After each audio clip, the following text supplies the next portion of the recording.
शिव, विष्णु, रुद्र और ब्रह्मा के स्वरूप का विवेचन। विष्णु ने पूछा, शिव कौन है, विष्णु कौन है, रुद्र कौन है और ब्रह्मा कौन है? इन सब में निर्गुण कौन है? हमारे इस संदेह का आप निवारण कीजिए। सूत जी ने कहा, महर्षियों, वेद और वेदांत के विद्वान ऐसा मानते हैं कि निर्गुण परमात्मा से सर्वप्रथम जो सगुण रूप प्रकट हुआ उसी का नाम शिव है। शिव से पुरुष सहित प्रकृति उत्पन्न हुई। उन दोनों ने मूल स्थान में स्थिर जल के भीतर तप किया। वह स्थान पंचकोशिक काशी के नाम से विख्यात है, जो भगवान शिव को अत्यंत प्रिय है। यह जल संपूर्ण विश्व में व्याप्त था। उस जल का आश्रय ले योग माया से युक्त श्री हरि वहां सोए।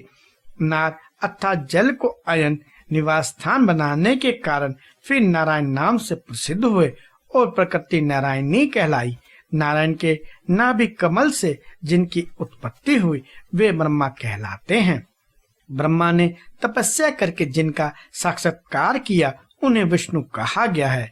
ब्रह्मा और विष्णु के विवाद को शांत करने के लिए निर्गुण शिव ने जो रूप प्रकट किया उसका नाम महादेव है। उन्होंने कहा, मैं शंभु ब्रह्मा जी के ललाट से प्रकट होऊंगा। इस कथन के अनुसार समस्त लोकों पर अनुग्रह करने के लिए जो ब्रह्मा जी के ललाट से प्रकट हुए उनका नाम रुद्र हुआ। इस प्रकार रूप रहित परमात्मा सबके चिंतन का विषय बनने के लिए साकार रूप में प्रकट हुए। वे ही साक्षात भक्तवत्सल शिव हैं। तीनों गुणों से भिन्न शिव में तथा गुणों के धाम रुद्र में उसी तरह वास्तविक भेद नहीं है जैसे सुवर्ण और उसके आभूषणों में नहीं है। दोनों के रूप और कर्म समान है।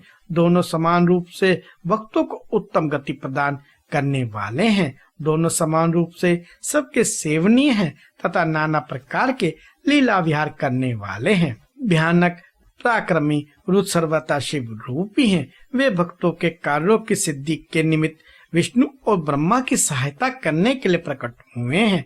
अन्य जो देवता जिस क्रम से प्रकट हुए हैं उसी क्रम से लय को प्राप्त होते हैं, परंतु रुद्रदेव उस तरह लीन नहीं होते। उनका साक्षात शिव में ही लय होता है। ये प्राकृत प्राणी रुद्र में मिलकर ही लय को प्राप्त होते हैं, परंतु रुद्र इनमें मिलकर लय को नहीं प्राप्त होते। यह भगवती श्रुति का उपदेश है। सब लोग रुद्र का भजन करते हैं, किंतु रुद्र किसी का भजन नहीं करते। वे भगवत्सल होने के कारण कभी कभी अपने आप भक्त जनों का चिंतन कर लेते हैं। जो दूसरे देवता का भजन करते हैं वे उसी में लीन होते हैं, इसलिए वे दीर्घ काल के बाद रुद्र में लीन होने का अवसर पाते हैं। जो कोई रुद्र के भक्त है वे तत्काल शिव हो जाते हैं, अतः उनके लिए दूसरों की अपेक्षा नहीं रहती।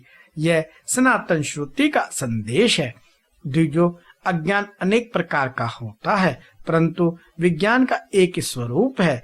यह अनेक प्रकार का नहीं होता। उसको समझने का प्रकार मैं बताऊंगा, तुम लोग आदर पूर्वक सुनो। ब्रह्मा से लेकर तृण पर्यंत जो कुछ भी यहाँ देखा जाता है वह सब शिव रूप ही है। उसमें नाना तत्व की कल्पना मिथ्या है। सृष्टि के पूर्व भी शिव की सत्ता बताई गई है। सृष्टि के मध्य में भी शिव विराज रहे हैं। सृष्टि के अंत में ही शिव रहते हैं और जब सब कुछ शून्यता में परिणत हो जाता है उस समय भी शिव की ही सत्ता रहती ही है। अतः मुनीश्वरों, शिव को ही चतुर्गुण कहा गया है। वे ही शिव शक्तिमान होने के कारण सगुण जानने योग्य हैं। इस प्रकार वे सगुण निर्गुण के भेद से दो प्रकार के हैं। जिन शिव ने ही भगवान विष्णु को संपूर्ण सनातन वेद, अनेक वर्ण, अनेक मात्रा तथा अपना ध्यान एवं पूजन दिए हैं, वे ही संपूर्ण विद्याओं के ईश्वर हैं। ऐसी सनातन श्रुति है। अतएव शंभु को वेदों का प्रकाट करता तथा वेदपति कहा गया है।